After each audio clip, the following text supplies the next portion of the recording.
Good morning. It's good to be here and be with you. I'm Derek Wilmot, and I'm a member of the Unitarian Universalist Fellowship of Clemson's Worship Associate team. Even though our building is closed, we gather together for weekly online worship. At 11:30 a.m. on Sunday mornings, we also gather for social connection and the sharing of joys and concerns in our Zoom meeting. Each week, this community comes together to participate in worship, music, and reflection. This is where we seek to have our hearts opened and our imagination fired. This is the place that reminds us that we're deeply connected to one another and all living things. To begin our worship today, I light this chalice, symbol of our Unitarian Universalist faith. As I do so, I will lead us in our affirmation. We gather together. We gather together in a spirit of love, with justice as our guide. This is our chosen covenant, to dwell together in peace, to seek the truth in freedom, and to care for one another. Judaism is one of the sources of our Unitarian Universalist faith. On this morning closest to Yom Kippur, the holiest day of the Jewish year, may this flaming chalice remind us that the human experience is one of striving. May we continue to strive to live with kindness towards others and ourselves, and when our failings come, as failings do, may we courageously claim them, learn from them, and be transformed by them. Our opening words come to us this morning from Israel's Zangwill. Come into this circle of love and justice. Come into the community of mercy, holiness, and health. Come, and you shall know peace and joy. Hi there. Today I have a story that comes to us from the Jewish folklore tradition in honor of the Jewish high holiday of Yom Kippur, or the Day of Atonement. This is a story about a good-natured but somewhat clumsy giant bird and an important life lesson that he learns. The Hardest Word, a Yom Kippur story by Jacqueline Jules, illustrated by Catherine Janus Kahn.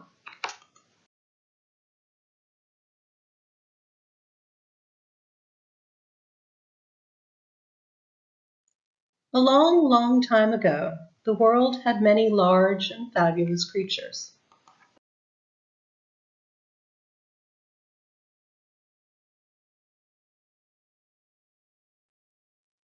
One of those creatures was a gigantic yellow bird with dark red wings and a purple forehead. He was called the Ziz.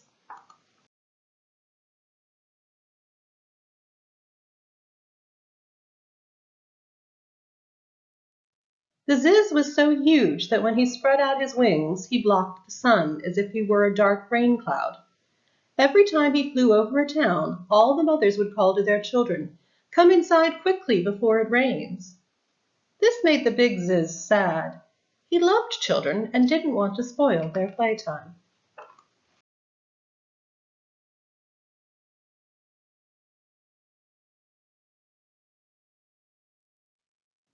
So the Ziz started flying around at night when no one would notice that he made the sky dark with his gigantic wings. That worked for a little while. Then one night the big Ziz flew too high and he bumped into a star. Sizzle, snap, bang! The star fell out of the sky and down to earth. It burned a big hole in the ground.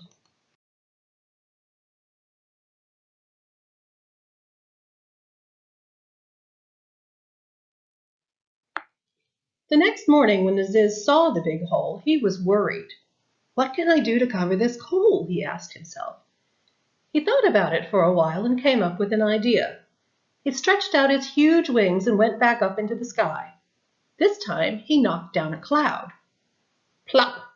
The cloud was full of rain and it filled the big hole with water. Now the big hole was a lovely pond, perfect for swimming. All the children came running to the pond, screaming with delight. It was a hot, sunny day, and they had a wonderful time splashing and playing in the water. "That mistake is all fixed," Ziz smiled.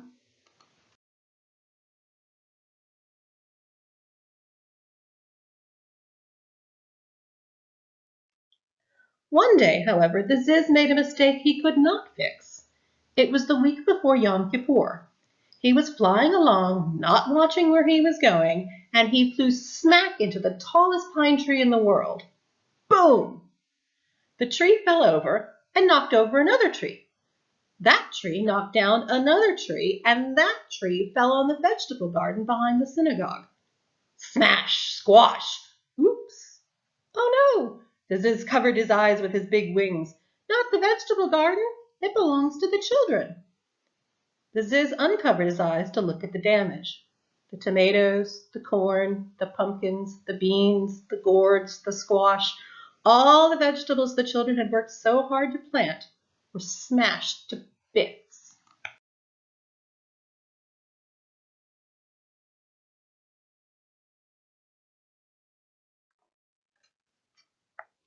I can't knock down a cloud and fix this, the Ziz cried. The Ziz flew home and sat in his own garden to think. He had watched the children plant their vegetable garden. Every year they harvested the fruits to decorate their sukkah. What would the children do this year? The Ziz spread out his big wings and flew off to have a chat with God. The Ziz had a special place where he liked to talk to God. It was Mount Sinai. The Ziz was so huge that when he stood on Mount Sinai, his purple feathered head reached right up into heaven.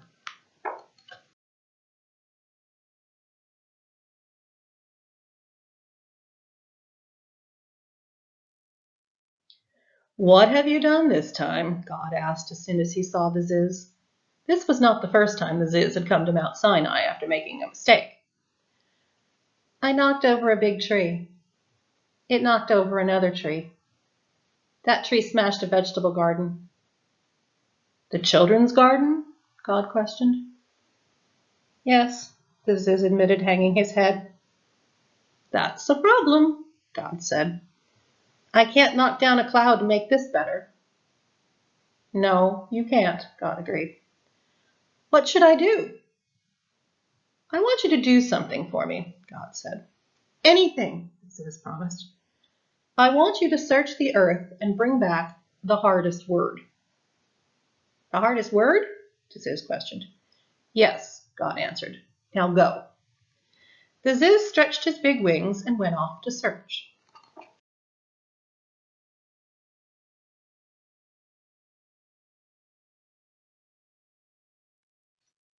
He flew over mountains, he flew over trees, he flew over valleys, he flew over seas. Flap, flap, I'm the biggest bird. Flap, flap, searching for the hardest word.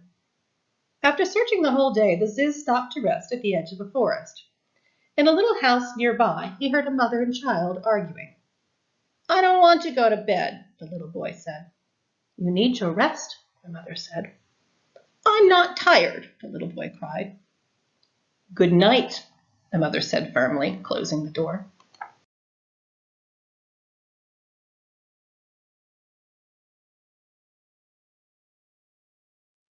That's it! Ziz flapped his wings. The hardest word! I found it! Ziz flew as fast as he could to Mount Sinai. With great excitement, he put his bird feet down on the top and poked his purple feathered head up into heaven. I found it! I found the hardest word! What is it? God asked. It's good night. Every child hates that word. Ziz did a dance right on top of Mount Sinai. He loved being right. Good night is a hard word for children, God agreed. I knew it, Ziz danced. But there is another word even harder, God said. There is? Ziz slumped over, disappointed. There is, God declared. Go and find it. So the Ziz spread out his mighty wings and went off to search.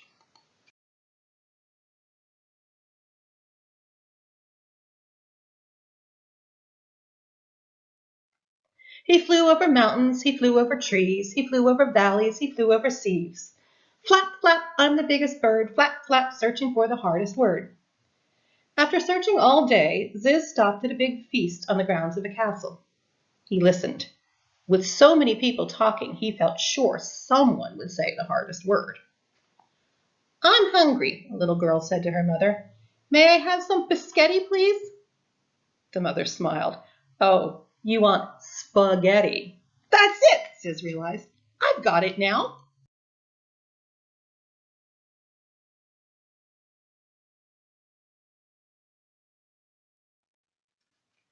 He spread out his great big wings and flew back to Mount Sinai.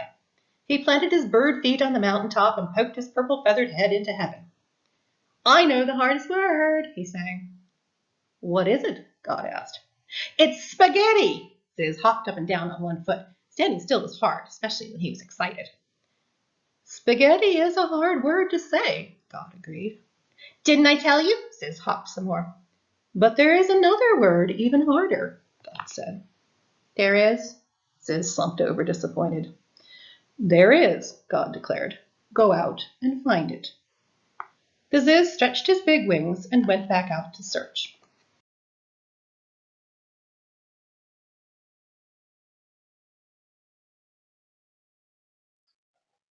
He flew over mountains, he flew over trees, he flew over valleys, he flew over seas. Flap, flap, I'm the biggest bird, flap, flap, searching for the hardest word. The Ziz searched for 3 more days. He brought back lots of words to Mount Sinai. Words like rock, rhinoceros, ridiculous, and Rumpelstiltskin. Each time, God sent the Ziz back out to find another word.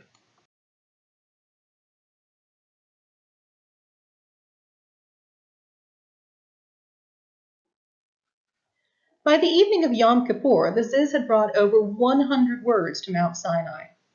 God had not accepted any of them. The Ziz was discouraged. He had tried and tried. He flew back to Mount Sinai to have one more discussion with God. What word did you bring this time? God asked. No word, the Ziz said quietly. No word? God asked. No, the Ziz said sadly. I've come to say I'm sorry. I can't find the hardest word. You can't? God asked. No, the Ziz shook his head. I'm sorry. You're sorry? God asked. Yes, Ziz nodded his big purple head. I'm sorry. Good job, God said. You found the hardest word. I did? Now the Ziz was confused.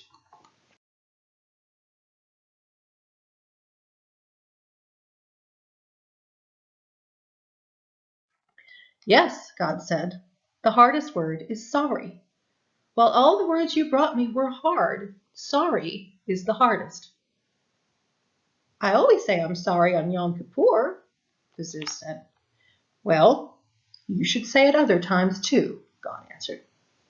Like when I smashed the garden? Ziz asked. That's right, God said. The Ziz thanked God and pulled his purple feathered head out of heaven. Then he spread out his great big wings and flew back to the children's garden. On the way, he stopped at his own garden and gathered a big basket of fruits and vegetables for the children.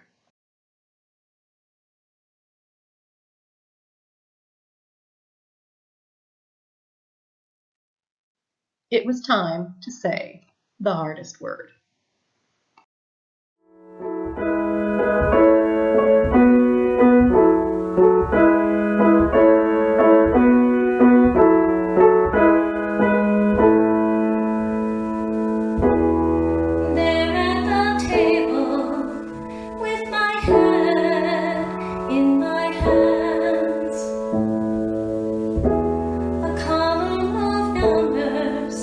I just could not understand.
Good morning. It is good to be with you. For those of you who I haven't met yet, my name is Reverend Christina Branum-Martin, and I'm the interim minister here at the Unitarian Universalist Fellowship of Clemson. Thank you, Derek, for lighting the chalice and for your opening words, and Karen for that really great story. And thank you, Sarah, for singing along with Elaine's beautiful piano accompaniment. It is so good to be together here in community, even in these new ways, virtually. Now we come to the time of sharing our candles of joys and concerns. And I want to invite you. On Sundays after the service, we have a Zoom meeting where we get together and share our reflections of the service. In the first few minutes of that Zoom meeting each week, I will be hosting joys and concerns in a way that we can see each other's faces and hear each other's stories of what has happened in the last week or month, or however long it's been since we've been together. I miss seeing you. I miss hearing about your week. I hope that we can join together. I look forward to seeing you there.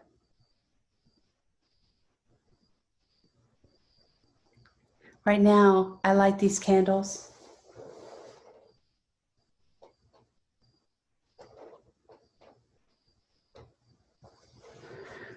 for our collective joys and concerns. The candle that is lit for our joys, our celebrations, is a beacon of our gratitude for each and every day and our gratitude for each other. And the other candle that burns at this time goes out with well wishes for those who are in our own community who this week are healing from surgeries or car accidents. Also for those who are carrying grief at the loss of a parent. These candles shine brightly for peace as we call for peace throughout our communities, in our city streets, in our homes, in our country, and in the world. And these candles shine brightly for the family of Justice Ruth Bader Ginsburg. May they find peace at this time, and may we strive to continue her work for justice for all.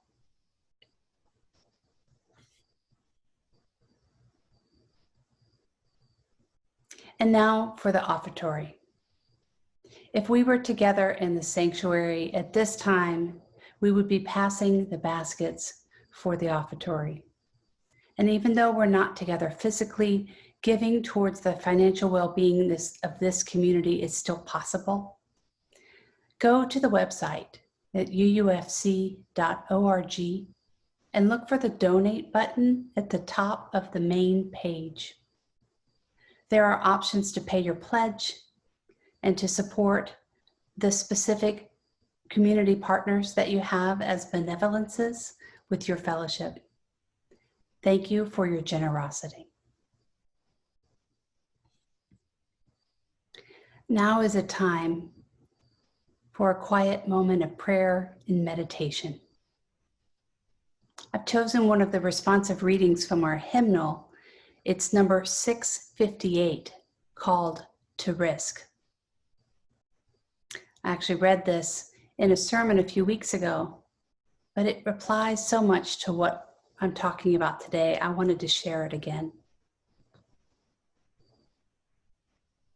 To laugh is to risk appearing the fool, and to weep is to risk appearing sentimental. To reach out for another is to risk exposing your true self. And to place our ideas, our dreams before the crowd is to risk loss. To love is to risk not being loved in return. And to hope is to risk despair. To try is to risk failure. And to live is to risk dying.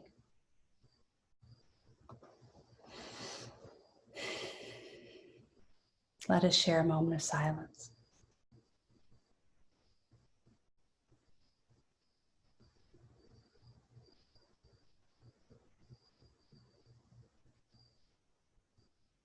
Thank you for risking with me to be together here in this community. Hello, my name is Heidi Campbell, and this is a reading for today's service. At One by Victoria E. Safford. Imagine this. On the days between Rosh Hashanah and Yom Kippur, every fall, every year, the people make their peace with anyone they have wronged or slighted or injured or in any way neglected in the past 12 months. The task is not to patch things up, smooth things over, reach a compromise, or sweep mistakes and uneasy memories under the rug. The task is not to feel better. The task is ownership. The goal is truth for its own redemptive sake. I did this. I said this to you, and it was wrong. I neglected this. I botched this. I betrayed you thusly. I demeaned you, whether you even knew it or not. This is the truth in which both of us are living. I ask you to forgive me. Imagine how many deep breaths you would need to take. Imagine how many doors you'd have to knock on, how many phone calls you'd have to make, how many letters, how many lunches and coffees, how many awkward moments with your children and your parents and with strangers, that cashier to whom you spoke so sharply. Awkward is irrelevant. The task is not about comfort. It is about truth, about wholeness and holiness, restoration. Imagine this. Someone has been preparing all year to speak with you, to write to you, to ask you a hard question. Perhaps in some way not quite conscious, you have even known this, and you have been preparing too. Finally, you answer the door or the phone or open the letter with shaky hands, and there it is, what you thought you'd been longing for but really have dreaded. Someone is asking your forgiveness. The task is not about comfort, it is about truth. Awkward is irrelevant. You get to choose now. You have to choose whether and how you will participate in restoration. Abandon the pleasant piety that claims knee-jerk forgiveness as the unquestioned moral course. You get to choose which way will be right, in this case, between you as persons and with all your gods. What response will make the world more whole? Imagine, something yearns in us to come round right. Something creaky, rusty, heavy, almost calcified within us tries, in spite of us and of all our fears and self-deceptions, to turn and creak and turn again and come round a little truer. Something in us stretches toward conversion. Imagine healing wholly from within.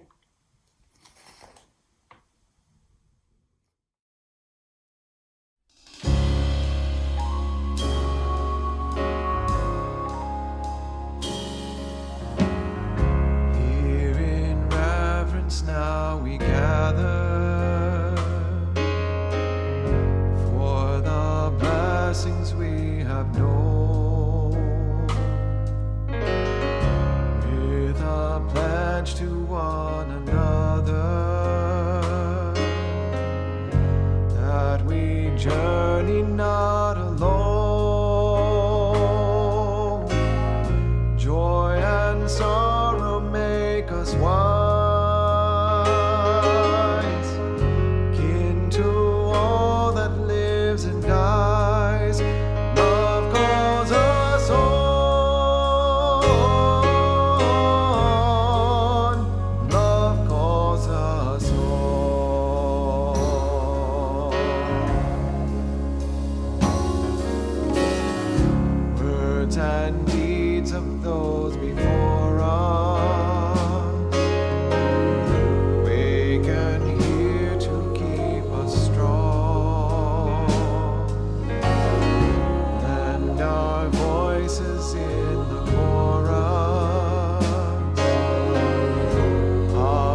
Thank you, Heidi, for the moving reading about the task of saying those hard words. I'm sorry, as the Time for All Ages story tells us, the hardest words. Today's sermon is about joining together in covenant and meeting an apology with understanding, love, and ultimately, forgiveness. I want to share with you that as I record this sermon right now in my own home, I imagine us together in the sanctuary, sitting alongside each other as we gather for a morning service together. And after the service, we grab a cup of coffee, and then in a few minutes, we would file back in for our congregational meeting.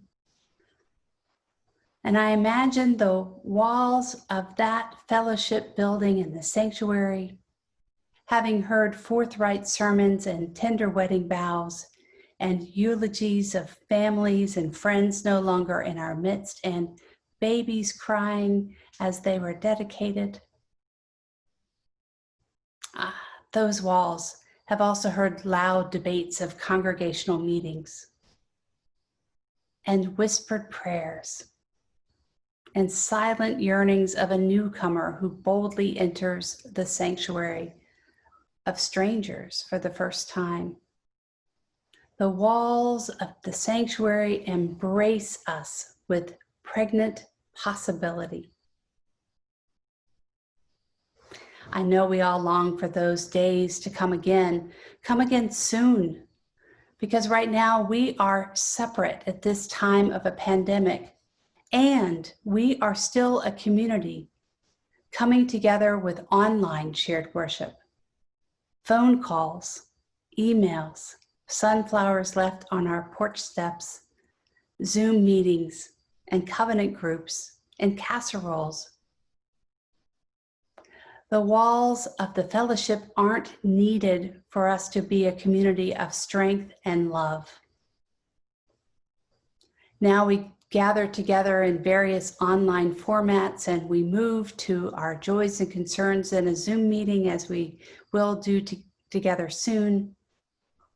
And we come together to be embraced by companionship and an emotional connection to each other. This connection is life-giving, and it comes out of a need to be healed. Yes, healed. For at some point in our lives, each one of us has been broken-hearted, been filled with grief and anger and desperation, and we have needed to be welcomed in as incomplete, always in process, and imperfect beings.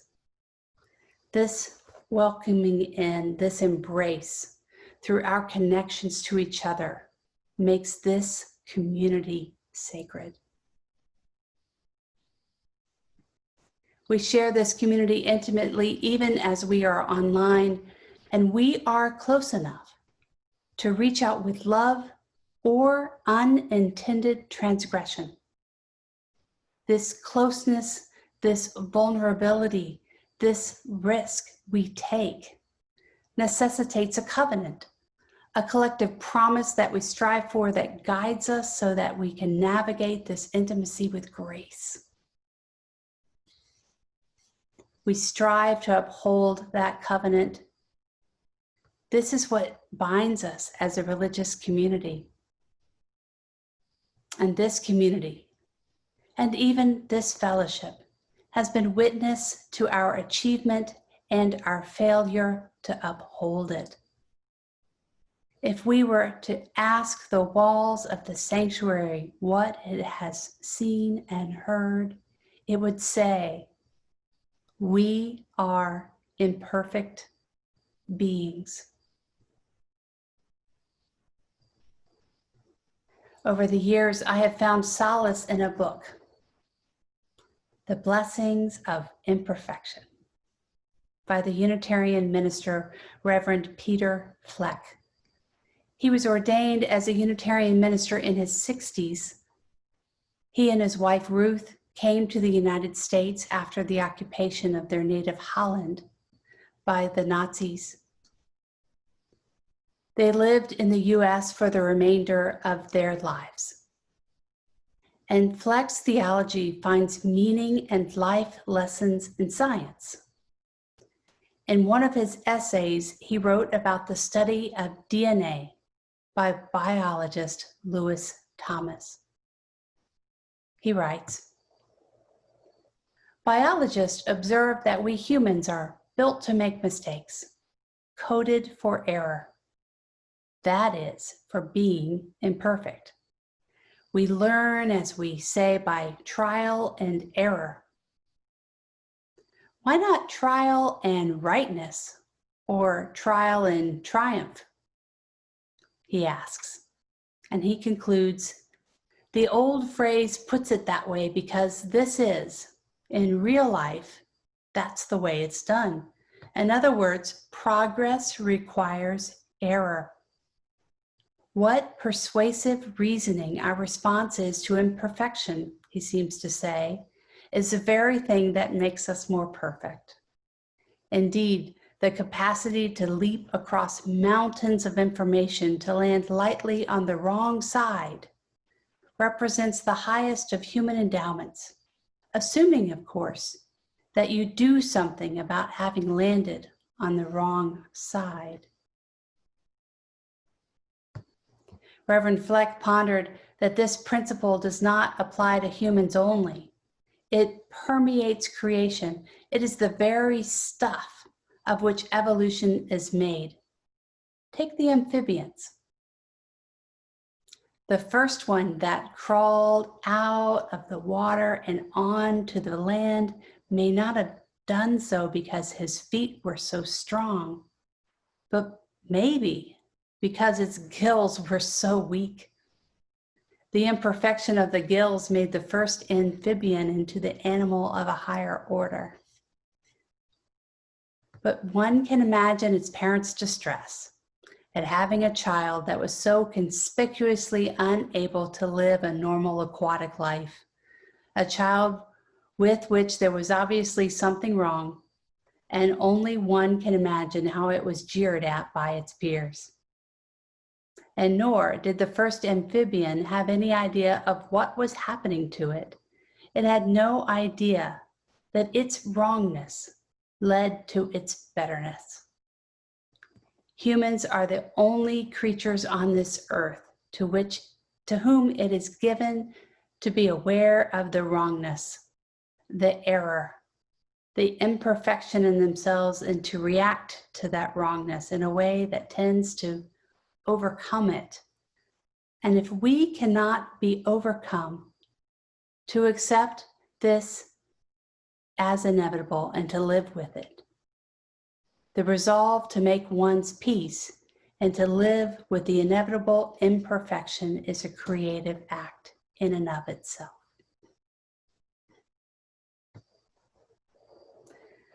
I'm reminded that as a fellowship, we are called to make peace with ourselves and with each other as we strive to uphold our covenant, and sometimes we fall short.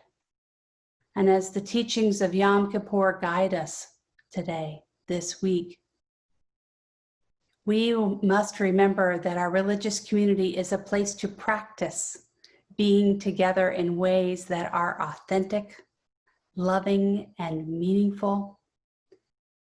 We must practice it because it is not easy. It is not something we easily know how to do. I remember my oldest tried to play the piano and got so frustrated that she did not sound the way she wanted to right away. And I said to her, "It takes practice, lots of practice. And slowly over time, you begin to make music." The practice of being together, the practice of being in relationship is something that we practice each day, each week, each month, each year. This is one of the Buddhist teachings. that we make practice be something that we do on a regular basis so that when we really, really need it, it's something that comes up from within us. If only I could be so kind to myself and apply this to my own life more freely. This is a goal of mine.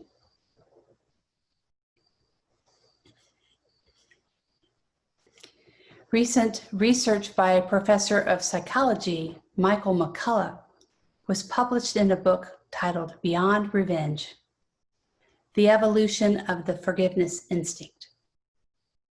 He analyzed extensive data from social scientific studies on humans and animals, as well as biology and brain chemistry, to help us comprehend how revenge and forgiveness came to have important purpose in human life.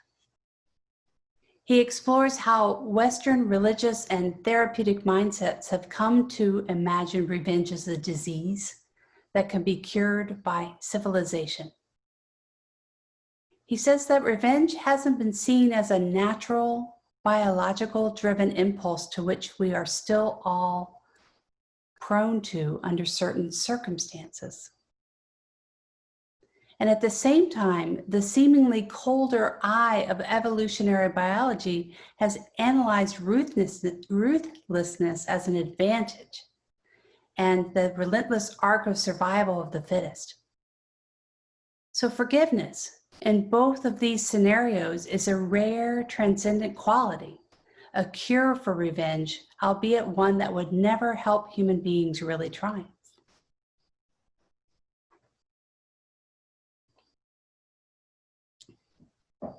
Yet McCullough's research stresses that science is revealing that human beings are more instinctively equipped for forgiveness than we've perhaps given ourselves credit for. An example he gave showing how forgiveness led to survival and triumph is a hunting expedition.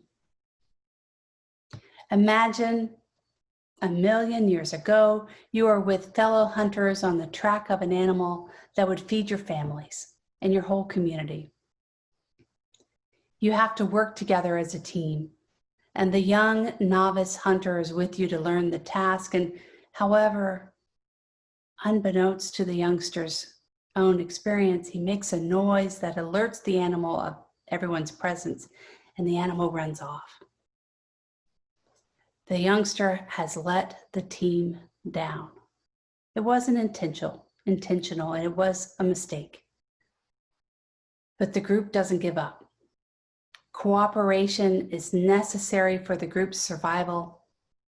And McCullough concludes that our ability in those moments and across the animal kingdom of many animals' ability to cooperate with each other and make things happen that they can't do on their own is undergirded by an ability to forgive each other for occasional defects and mistakes. This is a biological foundation for forgiveness that we have within us. Ways to calm the revenge instinct in ourselves and others and embolden the forgiveness intuition. And ultimately, we do survive and triumph from our own ability to have compassion for each other by accepting their imperfection and mistakes. Many religious, ethical, and legal codes emphasize retribution. After all, some sense of balance strikes us as the essence of justice. And by the same token, some of the most beautiful and religious and artistic expressions highlight the beneficence of forgiveness. The elements of revenge and forgiveness are not only in our institutions, but perhaps they are there because they are direct extensions of our most basic psychology. McCullough reflected on the word forgiveness, and he said, I think it has a really Christian ring in many people's ears. A Holocaust survivor who said that, for him, the word forgiveness isn't just do it, and it didn't let me start over. A Holocaust survivor who said that, for him, the word forgiveness just didn't do it. And it has a cultural connotation of forgive and forget. But the Jewish phrase, repair the world, compels him in the same way he feels forgiveness compels Christians. For us as Unitarian Universalist, I turn to these words by Reverend Bill Schultz, the past president of the Unitarian Universalist Association, and also the past director of Amnesty International. He writes, "We are all tempted in the face of our own failings to lash out at each other.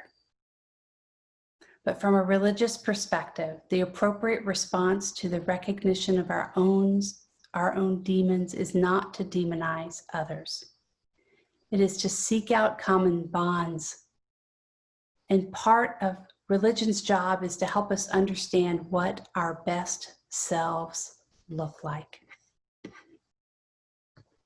Here in this fellowship, we practice being together, each seeing what our best selves look like. And we do stumble along the way. We are imperfect, vulnerable human beings, each making mistakes, hurting one another's feelings, even while each striving not to do so. And sometimes it gets personal and painful. Given our sometimes selfish actions, which then become followed by an instinct for revenge. Isn't a fellowship such as ours, living in a community where we work towards open, honest, effective, and respectful communication, a big risk to get vengefully hurt? And in a word, yes. From our reading, to reach out for another is to risk exposing our true selves. And to try is to risk failure. So why do we gather in this community? Even when we fail. Reverend Fleck answers this so well. He says, "We risk being part of a religious community because we, all of us, the congregation and the minister, want it because we need it. The answer is that this religious community, and I'm now speaking of the liberal church, in spite of its shortcomings, the imperfection that characterizes everything made by humans is better, infinitely better than no religious community." Maybe I should not have said in spite of its shortcomings, but because of its shortcomings. For isn't it true that in our congregations and in these communities of spirit, where we have more resources than outside our congregations to accept each other's imperfections and to recognize our differences and to forgive and to reconcile and to be forgiven, to comfort and be comforted, to love and be loved? Isn't that what religious community is all about? Because that's what life is all about. There is not contradiction between trying to overcome imperfection and to strive for, to hope for perfection, while at the same time accepting the fact that perfection is just not in the cards. Human institutions will be imperfect because men and women are imperfect. But that is no reason for abolishing these institutions. Without them, there is no civilization. And we have to be tolerant to their imperfection while striving for perfection. We have to realize that it is imperfection that gives meaning to the human enterprise. Reverend Fleck says it so perfectly. In that sense, imperfection is a blessing. And this applies to us. You are imperfect. I am imperfect. All of us are. And to say you're okay, I'm okay is mere whistling in the dark.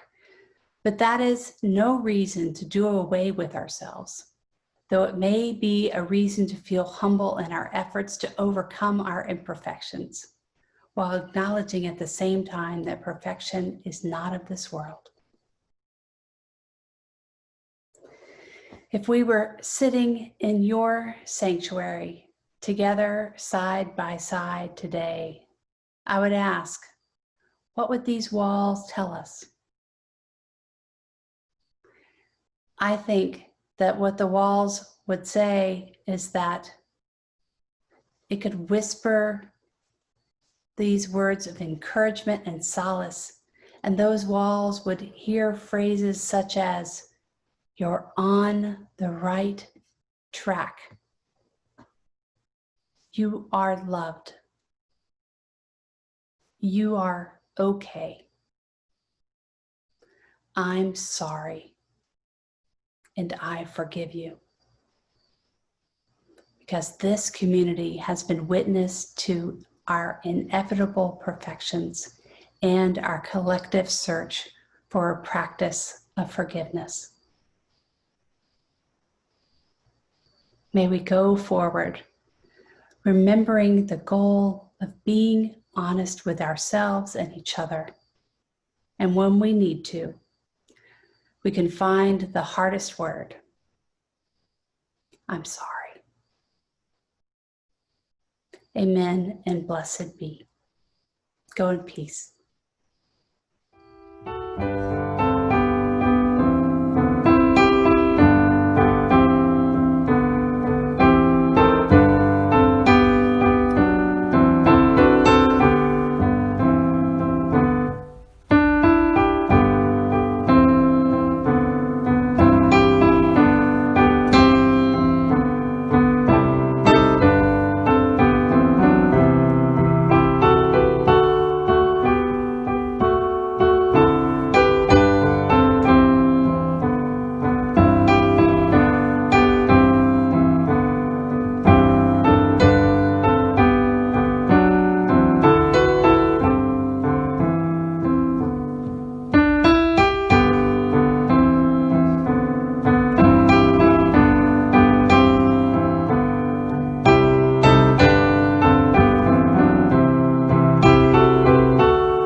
As we come to the end of our worship service today, we also arrive at the beginning of our ministry for the week ahead.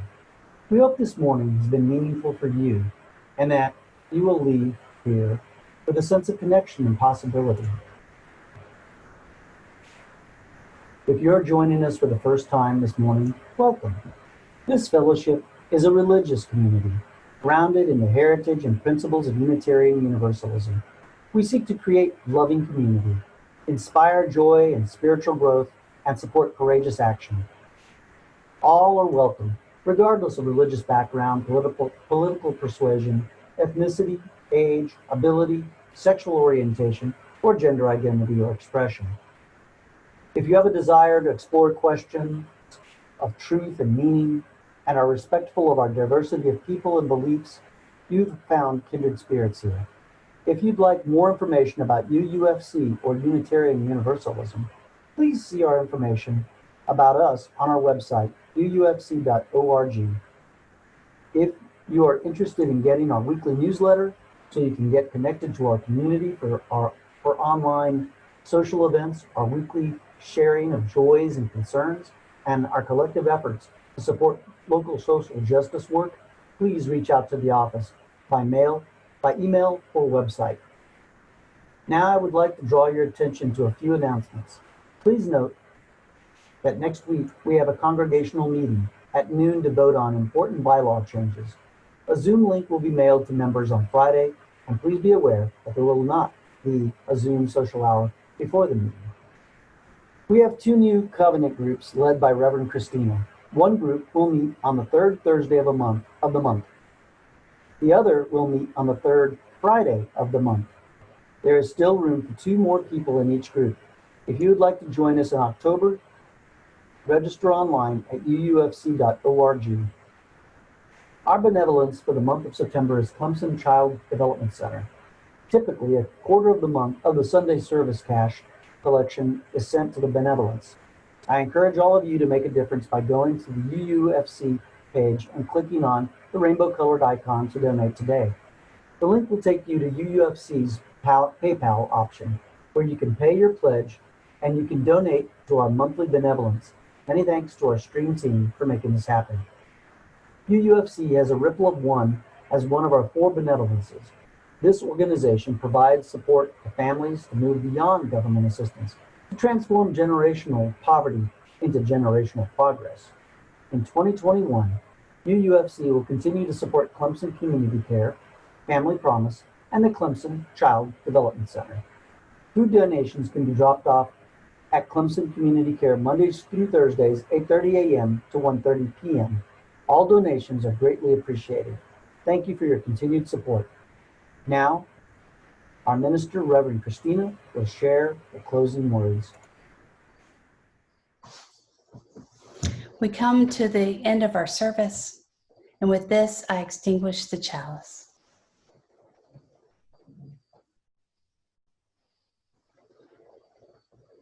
We extinguish this flame, but not the light of truth, the warmth of community, or the fire of commitment. These we carry in our hearts until we are together again.